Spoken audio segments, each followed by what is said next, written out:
scroll to the, keep going, I'll tell you when to stop, Hank. Keep going.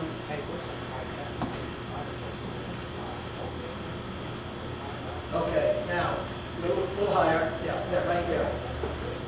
Now, after that listing of grievances, this paragraph, this two-sentence paragraph that begins, in every stage of these oppressions, the scholars call that the capstone grievance. It is clearly the grievance which capped all the others. It is the grievance, more than any other, that led to the separation. Here's what it says. In every stage of these oppressions, we have petitioned for redress in the most humble terms. Our repeated petitions have been answered only by repeated injury. A prince whose character is thus marked by every act which would define a tyrant is unfit to be the ruler of a free people. Consider themselves free, and they petitioned over these violations of their rights. Their repeated petitions were answered only with repeated injury, and they decided that a prince or a government whose every act defines a tyrant is unfit to be the ruler of a free people. And the rest of it, of course, goes on and says basically, we're out of here. If you don't like it, come get us. So that's the Declaration of Independence. You want to go to the next, go out of that PDF and go back to the PowerPoint thing? Okay. And so here are those words, the capstone grievance. In every stage of these oppressions, we petition for redress in the most humble terms. Our repeated petitions have been answered only with repeated injury. The prince's character is thus marked by every act which may define the tyrant is thus unfit to be the ruler of a free people. Capstone grievance. Next slide.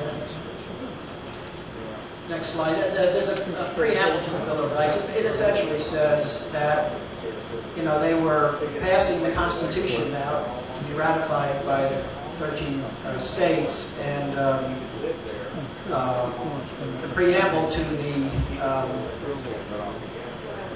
Constitution in effect says a number of the states want a Bill of Rights before they'll approve the Constitution, and so that there would be, in order to prevent misconstruction or abuse of its powers, a Bill of Rights that further declares and restricts, have more restrictive clauses should be added and so on. What's interesting, I find, I'm going to check all the state constitutions, but I like the New Hampshire Constitution. It has this, it's still there. It was put in there initially, and it's still there today. Here's what it says.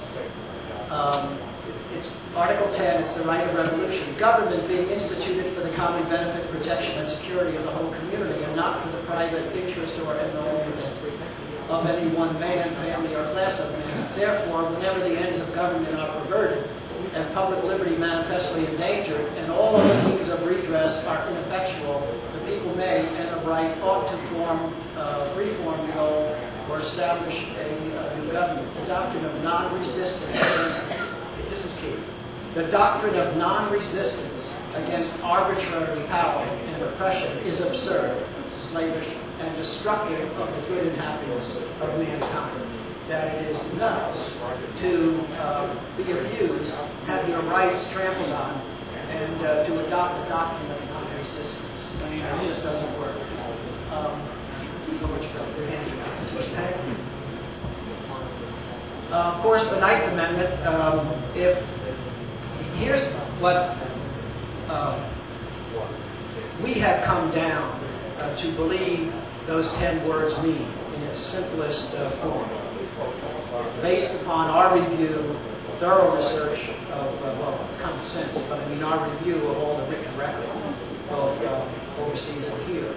It means this: if we have some evidence that government is violating some provision of the Constitution, and we call them on it by petitioning for a redress, and if they don't respond, or if they respond with repeated injury, then we have the right to withdraw our support from that government. And in effect, they have said, this doesn't matter anymore.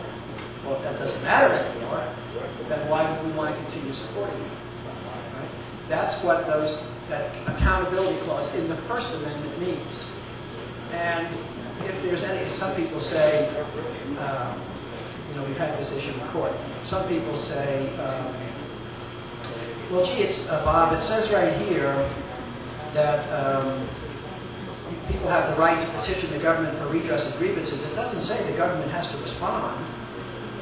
So I go, oh, okay, fine. Let's go to the 26th Amendment. It says that people have the right to vote. It doesn't say the government has to count the votes. Of course, every right that is not enforceable is not a right. Of course, there was an implied requirement on the government. Why put it in there? The government didn't have to pay attention to it.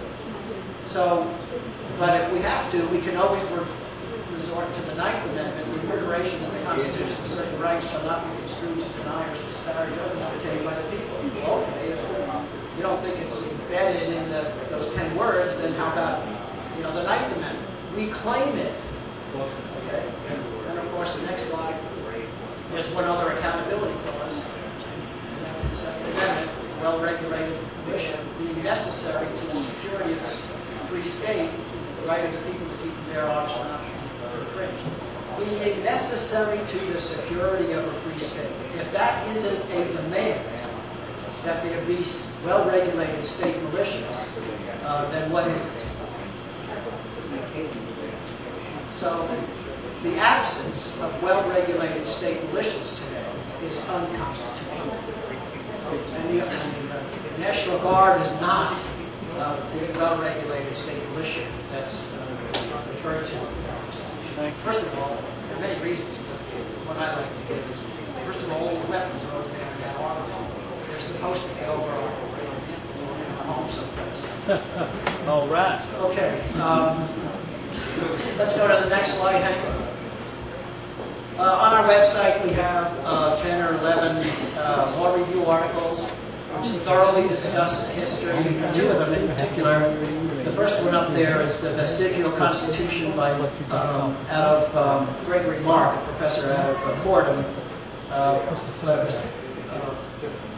He's out of Rutgers, but his law review article was published in the Fordham Law Review. And another one on here by, here it is, Rights as a Constitution, Bill of Rights as a Constitution by Akil Amar at Yale. Very thorough historical reviews of the right to petition.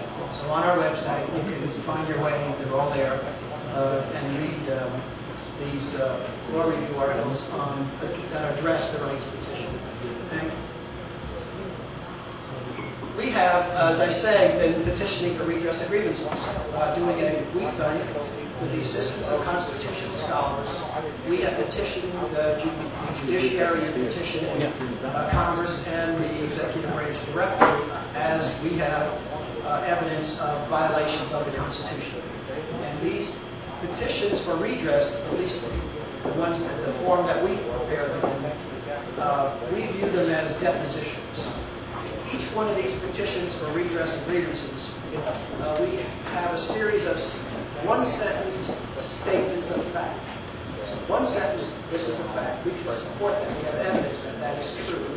And we add two words up front of each one of those single sentences, admit or deny.